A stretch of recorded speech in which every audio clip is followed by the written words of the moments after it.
Això és el vi, glosa i estrelles. Ens hem situat de tal manera que visualment ja ho entengueu de seguida. El vi, la glosa, que ara us explicaré què és, i les estrelles.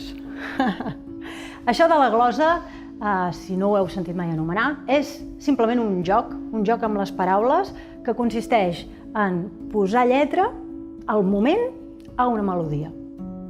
Serà un tema important que te l'explicaré jo, te l'explico tot cantant. Sempre veiem des de la Terra la mateixa cara de la Lluna. Com pot ser això?